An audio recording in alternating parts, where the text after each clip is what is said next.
Good evening learners. I hope जो भी मैंने टेंसेस पर पिछली जो 2 वीडियोस बनाई हैं वो आपने अच्छे से वॉच की हैं और बड़े अच्छे से यू हैव ट्राइड, आपने कोशिश की है उनको समझने की। इसी के आशा के साथ today I am here with the third part of, because I have covered tenses in 3 videos. Okay, 2 videos I have already made, 2 video तो मैं पहले ही बना चुका हूँ। दिस इज़ थर्ड वन और मैं इसको जो नाम दे रहा हूँ है पार्ट 3 टेंस का पार्ट 3 हम इसको कह सकते हैं। इसमें क्या है, in first part we have discussed, हमने डिस्कस किया है बेसिक इंट्रोडक्शन की टेंसेस होता क्या है, कैसे आइडेंटिफाई करेंगे। उसके बाद सेकंड वीडियो में हमने डिस्कस किया सिंपल को, यानी कि इंडेफिनेट को, present indefinite, past indefinite, future indefinite और या हम कहें तो simple present, simple past, simple future. और नेक्स्ट हमने जो कंटिन्यूअस है, present continuous, past continuous and future continuous, we have already discussed, हम डिस्कस कर चुके हैं। And today we are going to start perfect form of tense. Okay, so पहले हम लेते हैं हमारा जो है प्रेजेंट परफेक्ट। प्रेजेंट परफेक्ट इसकी मैं पहचान पहले ही बता चुका हूँ। सिंगुलर वर्ब हो जाएगी हैज़, प्लूरल हो जाएगी हैव और third form of the verb जिसको हम पास्ट पार्टिसिपल भी बोलते हैं। ठीक है, हैज़ किसके साथ लगता है ये आपको पता होना चाहिए। सिंगुलर के साथ लगेगा जैसे कि he, she, it and any singular noun, any singular noun कोई भी नाम होता है जो सिंगुलर होता है उसके साथ हम क्या लगाएंगे, सिंगुलर वर्ब। और प्लूरल के साथ यानी कि आई को भी हम, आई के साथ भी क्या लगता है, हैव लगता है। I, we, you, they and any plural noun, and any plural noun के साथ हम क्या लगाएंगे, हैव लगाएंगे। ठीक है, ये तो इसकी पहचान थी। उसके बाद हम आते हैं कि परफेक्ट जैसे हमने इंट्रोडक्शन बताते हुए मैंने बताया था आपको कि परफेक्ट का मतलब होता है कंप्लीटेड, फिनिश्ड, यानी कि पूरा होना। यानी कि कोई भी एक्शन अगर कंप्लीट है तो उसको हम परफेक्ट उसमें मानेंगे। ठीक है, अगर कोई भी एक्शन प्रेजेंट में कंप्लीट है तो उसको हम क्या बोलेंगे, प्रेजेंट परफेक्ट। लेकिन जो एक्शन कंप्लीट होता है ये किसको दर्शाता है, हमने कैसे इसके यूसेस हैं, इन पर हमें ज़्यादा से ज़्यादा ध्यान देना। देखिए, present perfect tense is used to show near future. पहला सबसे इम्पोर्टेंट नियर फ्यूचर को शो करता है, सॉरी नियर पास्ट को शो करता है। नियर पास्ट को शो करता है यानी कि जो भी काम अभी अभी हुआ है अभी कंप्लीट कर लिया है तो उसको शो करने के लिए, ऐसे टाइम को शो करने के लिए, जैसे अभी मैं कहूँ we have already completed 2 parts of tenses, कि हमने अभी टेंसेस के 2 पार्ट कंप्लीट कर लिए हैं। फर्स्ट में बेसिक इंट्रोडक्शन किया, सेकंड में हमने कंटिन्यूअस और सिंपल किया। अब हम जो थर्ड पार्ट में है, हम रिसेंटली भी यूज़ कर सकते हैं। Recently we have completed 2 parts of tenses, हमने पार्ट कंप्लीट नियर पास्ट को शो करने के लिए। बिल्कुल आपको ध्यान रखना है, जब हम नज़दीक अभी जो काम हुआ है या अभी जो समय बीता है, ऐसे समय की बात करने के लिए हम किसका यूज़ करते हैं, प्रेजेंट परफेक्ट टेंस का। कैसे, जैसे अभी मैंने एग्जाम्पल भी दिया, वी हैव कंप्लीटेड होमवर्क। यहाँ पर वी के साथ क्या आ गया, हैव, क्योंकि प्लूरल है, प्लूरल वर्ब लेगा, प्लूरल सब्जेक्ट है, प्लूरल क्या लेगा, वर्ब लेगा। Okay, he has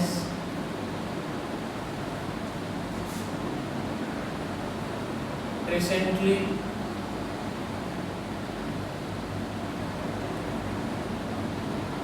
left his job, उसने अभी अभी अपनी जॉब छोड़ी है। यहाँ पर ही है, ही के साथ क्या लग जाएगा, हैज लगाएगा, और कोई भी नेगेटिव सेंटेंस बनाना है तो उसके साथ नॉट में। अब नियर पास्ट की हम बात करते हैं, तो एग्जाम पॉइंट ऑफ व्यू से मैं आपको कुछ ऐसी एडवर्ब्स बता रहा हूँ, बहुत ही इंपॉर्टेंट हैं और नियर पास्ट को शो करती है। ठीक है, जैसे कि ऑलरेडी अभी लिखा है, already, recently, okay, just, yet, so far,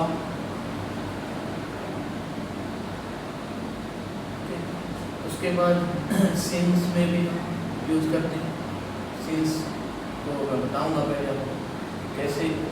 since, before, before अगर at the end of sentence है तो भी हम यूज करते हैं। तो ये ऐसी क्या है, एडवर्ब्स हैं जिसको हम क्या करते हैं, देखते ही क्या करते हैं, प्रेजेंट परफेक्ट टेंस यानी कि has, have plus third form को मैंने पहले बता दिया आपको कि हैज किसके साथ लगता है और हैव किसके साथ लगता है। इसमें ऐसी एडवर्ब जो नियर पास्ट को शो करती हैं उसको हम, जो मैंने बताया, जैसे मान लो हमने पहले किसी को देखा है, पहले किसी को देखा है और अब वो हमारे सामने सेकंड टाइम आया, वैसे ही जनरली हमने नोटिस नहीं किया था। ऐसे टाइम जैसे I have seen you before, before last में आएगा, इसमें क्या आएगा, लास्ट में आएगा, यहाँ पर से पहले कि मैंने आपको पहले कभी देखा है, पहले से ही देखा है। ठीक है ना, ऐसे टाइम को बिफोर जो भी है फुल स्टॉप से पहले बिफोर मिलेगा और हमने उसमें क्या फिट करना है, प्रेजेंट परफेक्ट। येट का और मैं एग्जाम्पल देता हूँ आपको। येट का क्या है कि येट का मतलब होता है अभी तक नहीं, तो ऑलरेडी नेगेटिव को दर्शाता है कि किसी भी नेगेटिव सेंटेंस में अगर नियर पास्ट को हमने शो करना है तो वहाँ पर येट मिलेगा। जैसे मान लो अभी तक, जैसे मोहन नहीं आया है अभी तक, सपोज करो एग्जाम में ऐसे मिलेगा, मोहन हैज नॉट येट, इस तरह से मिलेगा। मोहन, इसमें क्या जाएगा, Mohan has not come yet, Mohan अभी तक नहीं आया है, हैज नॉट कम येट, इस तरह से फिट किया जाएगा। तो नियर पास्ट को शो करने के लिए हम क्या यूज करते हैं, प्रेजेंट परफेक्ट टेंस का। बहुत इंपॉर्टेंट है, बहुत ध्यान देना आपने इस पर। अब हम नेक्स्ट पॉइंट पर चलते हैं इसके।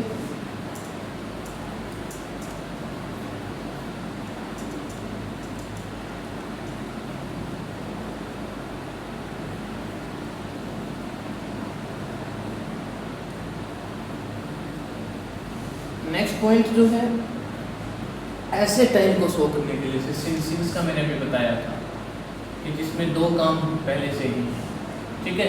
सिंस के बाद तो हमने सेकंड फॉर्म भरनी है और पहले क्या भरना है, has, have plus third form. बहुत इंपॉर्टेंट है, कंपटीशन एग्जाम में बहुत बार आता है। सिंस के बाद सेकंड फॉर्म का यूज करेंगे और पहले has plus has, have plus third form का। कैसे, मान लो अभी देखिए भाई, मुझे लगभग क्या है, जब से मैं मान लो यहाँ उकलाना आया हूँ, मैं मेरा खुद का एग्जाम्पल टेस्ट करता हूँ आपके सामने। मुझे उकलाना आए हुए लगभग कितने साल हो गए, 2 साल हो गए, ठीक है ना। ठीक है, तो मैं क्या करूँगा, I have spent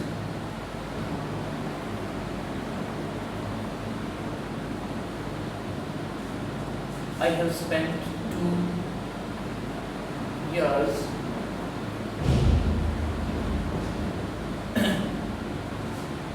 since I came here.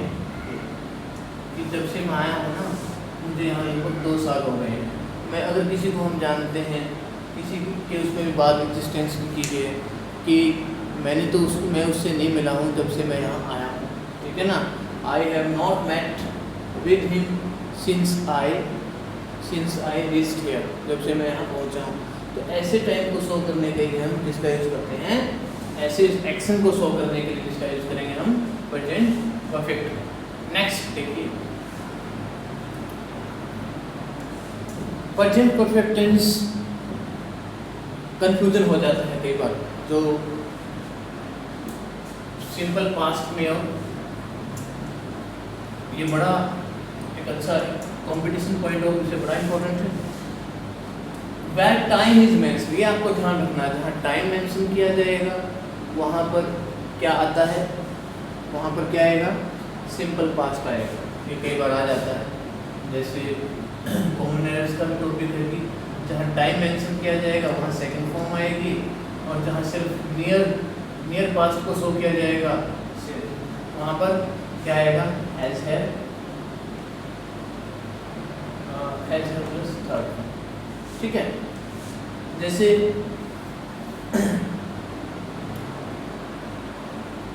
यहाँ पर आता है कई बार कि डैश born in 1990, ओके। देखो, मान लो बेशक कई साल नहीं हुए, मान लो यहाँ हम ये मान सकते हैं कि 2019 है। आप इसको ये नहीं मानना कि ये नियर पास्ट को शो करता है, तो हम इसमें हैज प्लस थर्ड फॉर्म भरेंगे, और थर्ड फॉर्म ऑलरेडी दी हुई है फॉर्म। तो इसमें क्या आएगा, टाइम मेंशन है, तो इसमें क्या आएगा, सेकंड फॉर्म। इसमें ब्रैकेट में क्या दी मिलेगी आपको, बी फॉर्म दी, बी की जो पास्ट फॉर्म होती है उसके हिसाब से क्या आएगा यहाँ पर, वो आएगा, ठीक है। ये ध्यान रखना है, जहाँ पर टाइम मेंशन हो, जैसे यस्टरडे वगैरह दिया हो, लास्ट हो, वहाँ पर हमने सेकंड फॉर्म भरना है कि हैज प्लस थर्ड फॉर्म। उसके बाद हम चलते हैं पास्ट परफेक्ट, इस पर चलते हैं पास्ट परफेक्ट पर।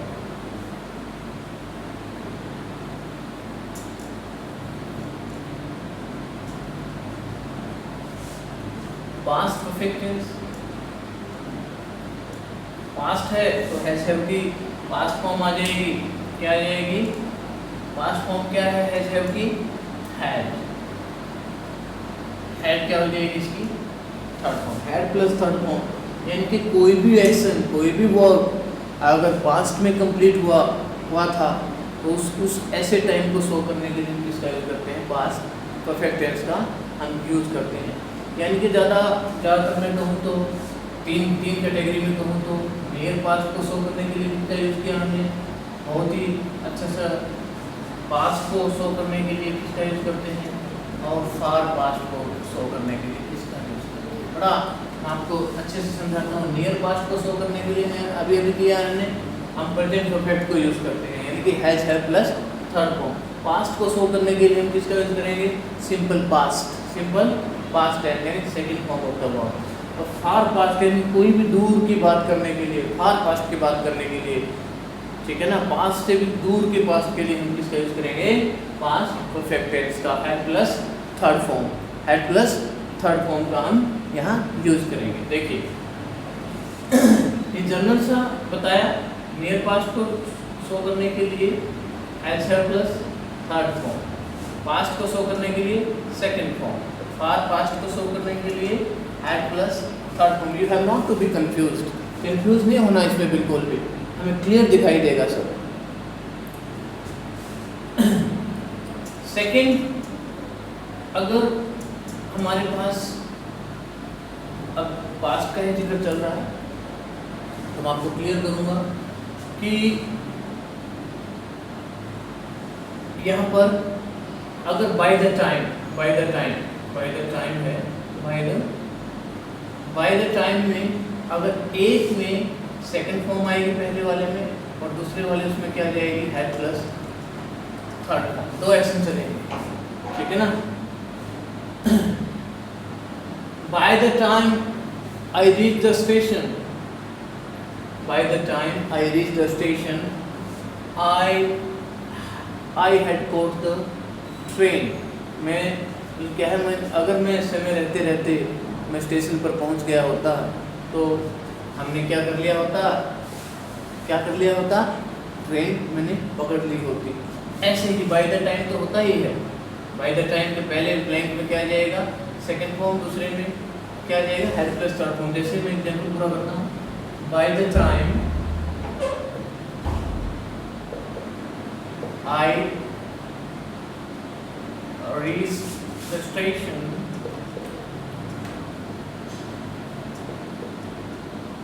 I had caught the train। Okay, तो ये अपने आप में एक सेंटेंस बन गया। दूसरा अभी जो हम बनाएंगे यहाँ पर हेड प्लस थर्ड फॉर्म था ही,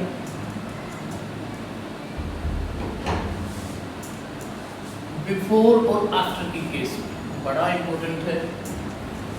बिफोर और आफ्टर के केस में कैसे, मैंने बताया था बिफोर का हम अगर फुल स्टॉप से पहले यूज करते हैं तो हम हैज प्लस थर्ड फॉर्म करते हैं।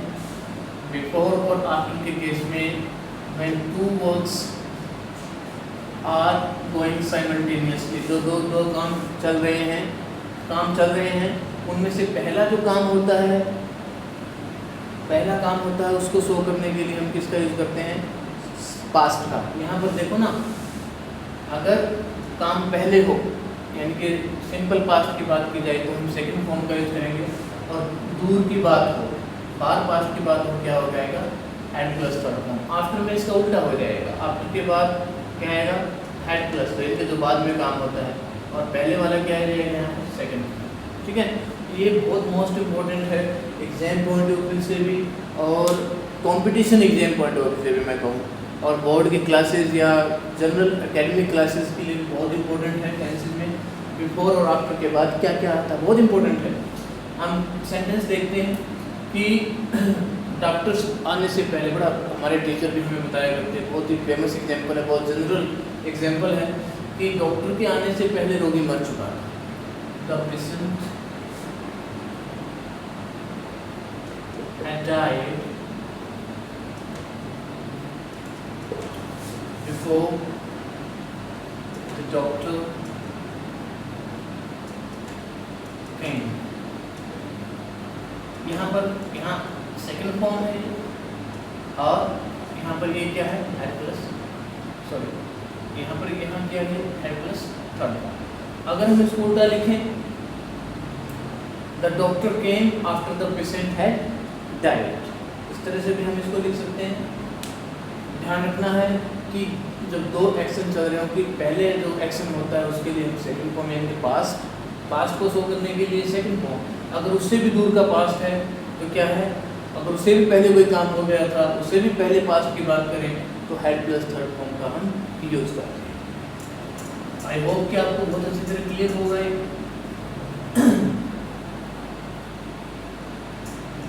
अब आते हैं नेक्स्ट, हमारा जो है future perfect. Future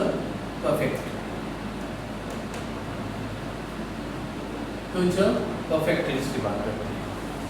future perfect में मैंने पहले आइडेंटिफिकेशन बताई थी, वेरी सेल्फ का तो हम यूज करते हैं। हैव हमारी रहती है हेल्पिंग वर्ब, और मेन वर्ब क्या रहता है, थर्ड। तो विल सेल का भी मैंने बता रखा है कि विल किसके साथ आएगा, ही, सी, इट। ठीक है, और जो भी सिंगुलर प्लूरल सबके साथ आता है, you, they, any singular plural. लेकिन सेल के साथ क्या है, सेल किसके साथ आएगा, आई और बी के साथ। ये बड़ा ध्यान रखना हाथ में, यही सबसे इम्पोर्टेंट है। ये चीज़ें आपको सब्जेक्ट वर्ब एग्रीमेंट का ज्ञान होना चाहिए कि इसके साथ क्या लगेगा, इसके साथ। लेकिन मॉडल्स में मैं I would make separate videos, मैं सेपरेट वीडियो बनाऊंगा, उसमें विल सेल के साथ इसका बिल्कुल अपोजिट भी होता है, वो मैं बताऊंगा आपको उस टाइम। ठीक है, तो इसमें कोई भी एक्शन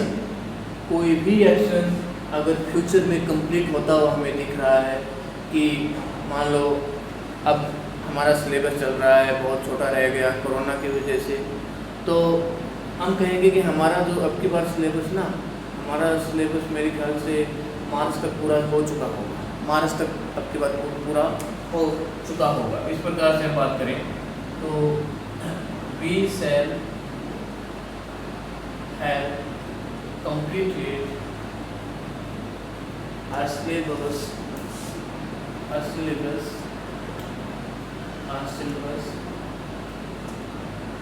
by March। भाई मार्च तक हम अपना सिलेबस क्या है कंप्लीट कर चुके होंगे। एक गैस है, प्रेडिक्शन है, फ्यूचर में काम की कंप्लीशन को शो कर रहा है, फिनिश होने की बात कर रहा है। ऐसे टाइम को शो करने के लिए हम किसका यूज करते हैं? फ्यूचर परफेक्ट टेंस का हम यूज करते हैं।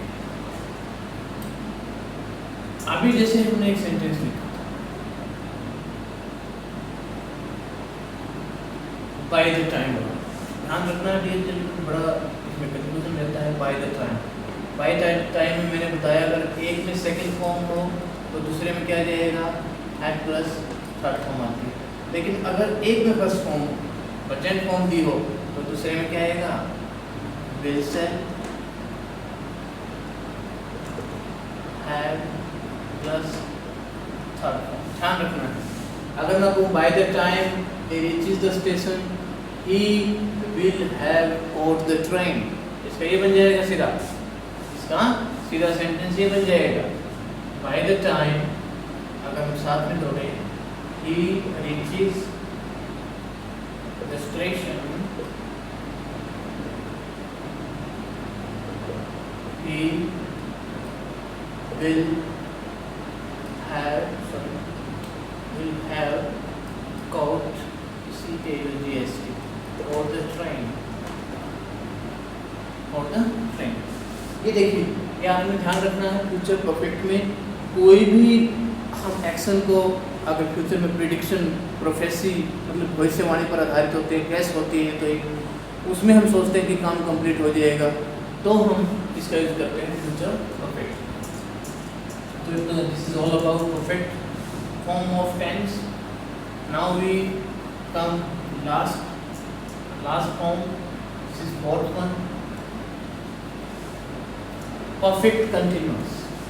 perfect continuous तो हम पहले क्या लेंगे? प्रेजेंट की बात करेंगे, present perfect continuous, present perfect continuous. देखिए प्रेजेंट परफेक्ट कंटिन्यूअस की मैंने पहचान बताई थी। हैज हैव परफेक्ट को शो करने के लिए हम हैविंग ऑफ के रूल्स में यूज करते हैं, और थर्ड बी को हम थर्ड फॉर्म बना देते हैं, और कंटिन्यूअस को शो करने के लिए फर्स्ट फॉर्म प्लस आईएनजी लिख देते हैं। हैज हैव, हैज किसके साथ लगेगा वो मैंने पहले बता रखा है, एक बार फिर बता रहा हूँ। He she it and any singular noun के साथ हम, और हैव किसके साथ लगेगा? I we you they and any plural noun, and any plural noun, plural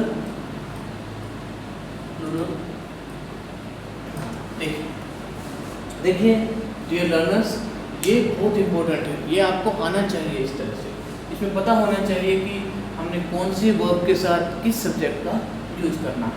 अब देखिए, अभी मैं यहाँ प्रेजेंट परफेक्ट कंटिन्यूअस यानी कि ऐसे टाइम का जिक्र किया जाता है, ऐसे एक्शन का जिक्र किया जाता है, एक्शन को रिफर किया जाता है इसमें, जिसमें कोई भी एक्शन कंप्लीट भी हो चुका है और वही एक्शन सेम चल भी रहा है, ठीक है ना। So to talk about an action which is somewhat completed and the same is running और same is in progress, मतलब जो काम वही काम पूरा भी हो चुका है कुछ और पूरा और वही चल भी रहा है, ऐसे टाइम को शो करने के लिए, ऐसे एक्शन को शो करने के लिए हम किसका यूज करेंगे? प्रेजेंट परफेक्ट कंटीन्यूअस टेंस, ठीक है।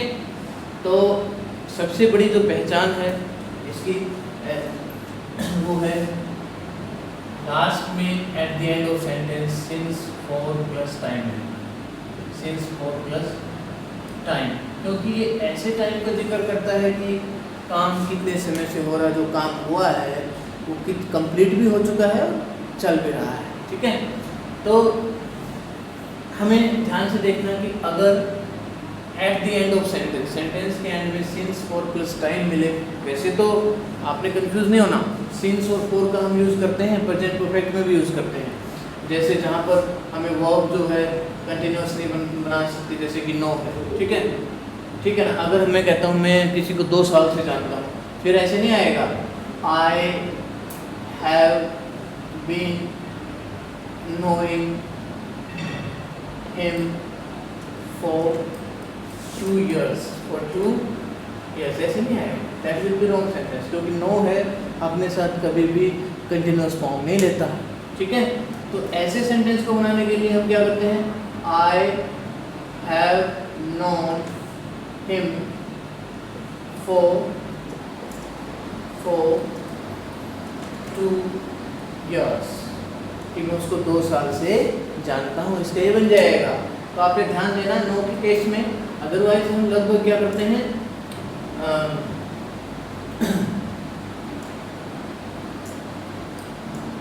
I have taught for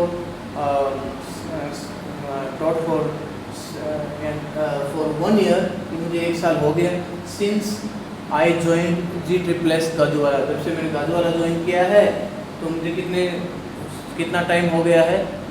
ये ऐसे भी आ सकता है, सिंस के केस में ऐसे भी आ सकता है, I have been teaching for 9 months in GSS Gajuwala, ऐसे भी आ सकता है। तो ये थोड़ा सा ध्यान देना है, ये हमारी ट्रिक रहेगी। ये कंफ्यूजन होता है कई बार कॉम्पिटिशन में आ जाता है ऐसा क्वेश्चन। तो सिंस और फोर के बारे में हमारा कंफ्यूजन रहता है खास। ठीक है, जैसे मैं भी कहूँ simple sentence, I have been teaching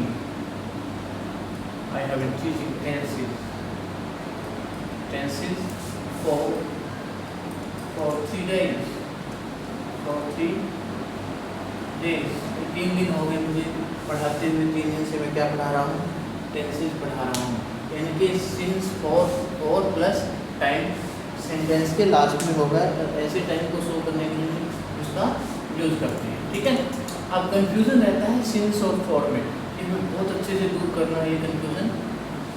देखिए, फॉर तो हम पीरियड ऑफ टाइम के लिए यूज करते हैं, समय की अवधि को, और सिंस क्या है, period of time, point of time के लिए हम इसका यूज करते हैं। ये सिर्फ कहने में लगता है पॉइंट ऑफ टाइम। ठीक है, अब देखिए पॉइंट ऑफ टाइम और पीरियड ऑफ टाइम में अंतर क्या है। अभी मैं कहूँ कि मैं तो अभी है ना 4 बजे से पढ़ा रहा हूँ, 4 बजे से मैं टेंस करवा रहा हूँ, तो मैं क्या कहूँगा, I have been teaching tenses since, क्या लग जाएगा यहाँ, सिंस 4 o'clock, फिर तो क्या आ जाएगा 4 o'clock। I have been teaching tenses since 4 o'clock, ऐसे आ जाएगा, I have been teaching tenses since 4 o'clock। ठीक है, ये तो क्या हो गया, पॉइंट ऑफ टाइम, भाई 4 बजे से एक निश्चित बिंदु है समय का। लेकिन जब हम पीरियड ऑफ टाइम की बात करते हैं, मान लो मुझे 4 घंटे हो गए हैं, I have been teaching tenses for 4 hours, लगभग 4 घंटे से मैं क्या पढ़ा रहा हूँ, टेंसेज पढ़ा रहा हूँ। तो आपको कंफ्यूजन नहीं होना, ये दिस सोच, ये भी 4 की काउंटिंग, ये भी 4 की काउंटिंग, लेकिन आवर्स टाइम पीरियड को शो करते हैं, वो क्लॉक जैसे हैं पॉइंट को शो करते हैं। ऐसे भी और भी मैं आपको थोड़ा सा डिटेल में बताता हूँ इसके बारे में, पॉइंट ऑफ टाइम क्या है और पीरियड ऑफ टाइम है क्या। जो पॉइंट ऑफ टाइम है वो हमारा स्टेजेस ऑफ लाइफ को बताता है, स्टेजेस ऑफ लाइफ। जैसे मैं बात करूँ सिंस चाइल्डहुड, भाई बचपन से, ठीक है ना, सिंस चाइल्डहुड, ऐसे थोड़ी आएगा फॉर चाइल्डहुड। ठीक है, सिंस बर्थ, जन्म से, ठीक है, सिंस, इस प्रकार से हम स्टेजेस ऑफ लाइफ के लिए। अच्छा, जो दिन की स्टेजेस होती हैं, जैसे मॉर्निंग है, मॉर्निंग है, इवनिंग है, तो हम उसमें भी क्या करेंगे, सिंस का यूज़ करेंगे। ठीक है।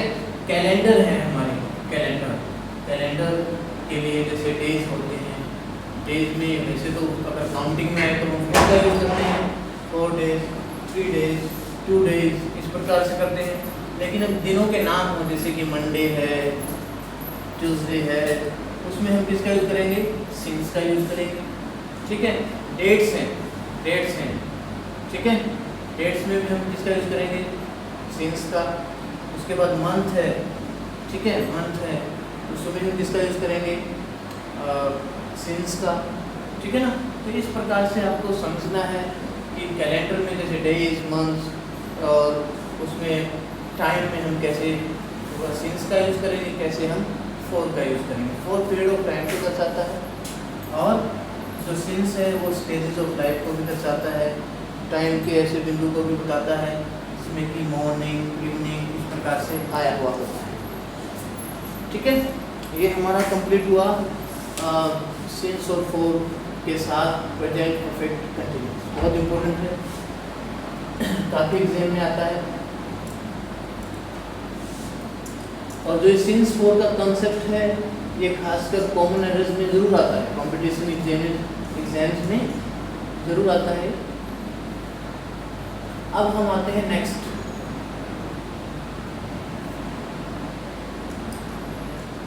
आते हैं past perfect continuous. Past perfect continuous, past perfect continuous have की पास्ट फॉर्म आ जाएगी हैड, उसके बाद बीन, परफेक्ट बनाने के लिए और कंटिन्यूअस बनाने के लिए first form plus ING. Had been first form plus ING. Had में कोई किसी प्रकार का कंफ्यूजन नहीं होता, हैड सबके साथ सिंगुलर प्लूरल सबके साथ क्या लगता है, हैड ही लगता है। ठीक है। हम ऐसे टाइम को शो करने के लिए कोई भी पास्ट में काम चल रहा था और कुछ कंप्लीट भी हो गया था, जैसे इतना इम्पोर्टेंट नहीं है लेकिन फिर भी हमें वी मस्ट नो, हमें पता होना चाहिए कि जैसे he had been taking tuition for 3 years। 3 years, 3 साल से वो ट्यूशन ले रहा था। इनके पास्ट में हम कोई भी बात करते हैं, पास्ट के टाइम को शो करने के लिए हम किसका यूज करेंगे, पास्ट परफेक्ट कंटिन्यूअस। पास्ट में कोई भी काम चल रहा था, कंप्लीट हो गया था कुछ, तो वही चल रहा था। पास्ट की बात की जाए तो हम किसका क्या यूज करेंगे, had been first form plus I. Next हम आते हैं future perfect continuous. Future perfect continuous, इसमें हम फ्यूचर परफेक्ट कंटिन्यूअस में फ्यूचर को शो करने के लिए विल सेल लगा देते हैं और जो हेल्पिंग वर्ब आएगी वो have. Will shall have been first form plus ING. इनके फ्यूचर में कोई भी काम कंप्लीट हो रहा, कुछ काम कंप्लीट हो गया और वही काम चल रहा होगा, कैस करते हैं, प्रिडिक्शन करते हैं, ऐसे टाइम को शो करने के लिए हम किसका यूज करते हैं, फ्यूचर परफेक्ट कंटिन्यूअस। ठीक है। कैसे, मान लो अभी मैं गैस कर रहा हूँ कि मैं 3 घंटे बाद ये भी कर रहा हूँगा, ये कुछ टाइम से मान लो I shall have been reading for I cell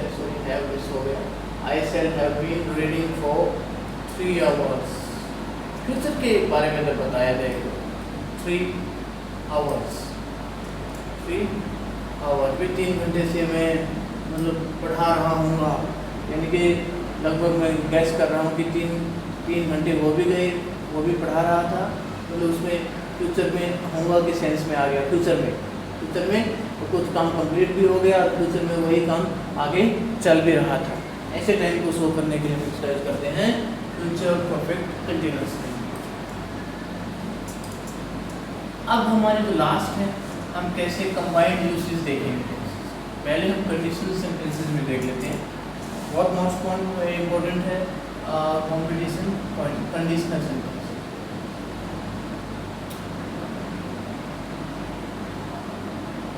conditional sentences यानी कि इफ वाले वाक्य प्रोवाइडेड, इफ वाले वाक्य में कह देते हैं, अगर इफ वाले यानी कंडीशनल सेंटेंस में अगर एक में फर्स्ट फॉर्म आती है पॉसिबल कंडीशन को शो करने के लिए, दूसरे में क्या जाएगा, विल से फर्स्ट फॉर्म, ठीक है। कंडीशनल वाले सेंटेंसेस में अगर एक में पहले से सेकंड फॉर्म आई है, दूसरे में क्या आ जाएगा, वुड प्लस फर्स्ट फॉर्म आएगा। कंडीशनल वाले सेंटेंसेस में अगर एक में had plus third form I है तो दूसरे में क्या जाएगा, वुड हैव प्लस थर्ड, ठीक है। ध्यान रखना, अगर हम कोई पॉसिबल कंडीशन की बात करते हैं, संभावना की बात करते हैं, तो पॉसिबल, ठीक है, पॉसिबल कंडीशन की बात करें तो ये आएगा। अगर हम अनरियल कंडीशन की बात करें, अनरियल कंडीशन, ठीक है, अनरियल कंडीशन की बात, उसको शो करने के लिए यानी कि वास्तव में ये बात पूरी नहीं हो सकती। और अगर हम इम्पॉसिबल कंडीशन की बात करें, इम्पॉसिबल कंडीशन की बात करें, तब हम ये स्ट्रक्चर यूज करते हैं। अनरियल कंडीशन की बात करें तब ये second form would plus first form, और अगर पॉसिबल कंडीशन की बात करें first form will say plus first form. Suppose करो अभी जैसे बहुत बादल छाए हुए हैं, ठीक है ना, और बादल छाए हुए हैं और बरसात को बरसात की ज़रूरत है अपनी एग्रीकल्चर के लिए, तो हम कह सकते हैं if it rains, it rains, okay, the crop will be good, the crop will be good, फिर फसल अच्छी हो जाएगी, ठीक है। हाँ, अगर in unreal condition, if you worked hard, if you worked hard, he would pass, he would pass। ये है, ये कौन सी कंडीशन, ये हम पहले कंडीशन की बात की है, यहाँ पर हमने दूसरी कंडीशन की बात की है। और if he had if he had worked hard, he would have passed। देखिए यहाँ पर जो पहला सेंटेंस है वो किसको दर्शाता है, इफ इट रेन्स, अगर बरसात होती है फसल अच्छी, पॉसिबल कंडीशन है, संभावित है। इफ ही वर्क हार्ड, अगर उसने काम में मेहनत की होती, ही वुड पास, उन्हें पास हो गया होता। If he had worked hard, अगर ये इम्पॉसिबल कंडीशन है, इसमें तो कोई गुंजाइश नहीं किसी प्रकार की। If he had worked hard, अगर उसने कठिन मेहनत की होती, ही वुड हैव पास, पास हो गया। ध्यान देना है, बहुत ही ध्यान से काफी आता है एग्जाम में। नेक्स्ट हम आते हैं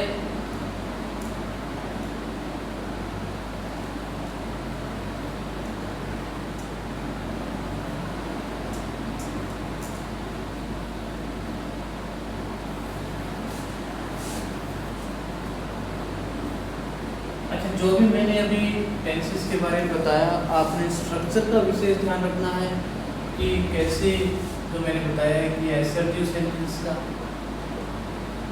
स्ट्रक्चर क्या होता है, पॉजिटिव नेगेटिव सेंटेंसेस कैसे बनते हैं, पॉजिटिव एंड नेगेटिव कैसे सेंटेंस बनते हैं, कहाँ हेल्पिंग वर्ब आती है, पूरा स्ट्रक्चर बताया है मैंने, कहाँ मेन वर्ब आती है, तो डिटेल में आपको बताया है कि किस टेंस का कहाँ यूज होता है, किस टाइम को शो करने के लिए कहाँ यूज होता है।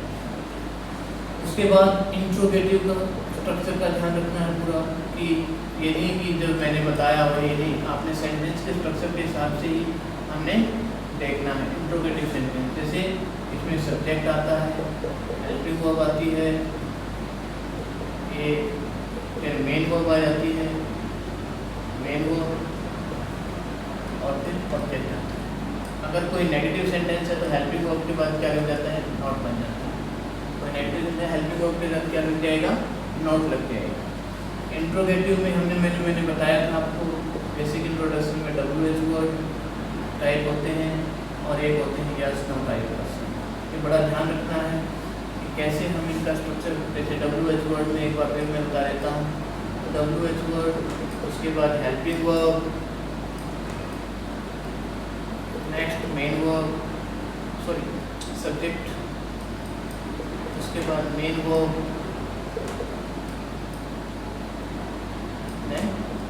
ऑब्जेक्ट। और अगर हेल्पिंग वर्ब वाला टाइप यस नो टाइप भी बोलते हैं इसको, और हेल्पिंग वर्ब टाइप भी क्वेश्चन बोलते हैं। सबसे पहले हेल्पिंग वर्ब आती है और उसके बाद सब्जेक्ट, फिर क्या आ जाता है मेन वर्ब के बाद क्या आ जाएगा ऑब्जेक्ट। इनके जो आंसर है हमें यस नो में देने होते हैं, तो ये ध्यान रखना है, ठीक है। दूसरा, जब भी हम टेंसेस का रूल्स करेंगे थोड़ा ध्यान देखना है, ध्यान से बिल्कुल, कि कौन कौन से कॉन्टेक्स्ट में हम इनको यूज़ करते हैं। टेंसेस काफ़ी यूज़ किए जाते हैं, जैसे हमारी जो भी राइटिंग स्किल होगी उसमें मैं बताऊं तो पास्ट का ज़्यादा यूज़ किया जाता है रिपोर्ट को बनाने के लिए थोड़ा सा, ठीक है। अच्छा, प्रेजेंट का यूज़ किया जाता है कोई भी नोटिस वगैरह बनाने के लिए, नोटिस निकालने के लिए, ठीक है ना। फ्यूचर का भी थोड़ा बहुत हम इसमें यूज़ कर लेते हैं। इस प्रकार से हमें जो +2 क्लासेस में, एकेडमिक क्लासेस में इनका काफ़ी, और टेंस तो एक प्रकार से बेस है। आगे हम I am going to create new videos on English grammar and with new topics like voice, narration, ये सब बेस है, ये सब बेस है। जब हमें टेंसेस अच्छे से क्लियर होंगे तभी हम आगे मूव कर पाएंगे उन टॉपिक्स पर। तो thank you very much. I hope कि आपने बड़ा एंजॉय किया होगा इसको। You might have enjoyed my 3 parts of tenses.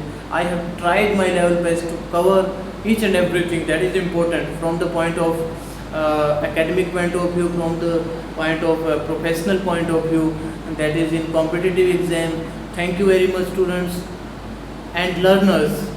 आपका ये दोनों के लिए ये वीडियो, स्टूडेंट्स के लिए भी मैंने कोशिश की है कि मैं इस तरह से बनाऊं कि ये दोनों तरफ से बेनिफिशियल हो, स्टूडेंट्स के लिए भी और लर्नर्स के लिए भी।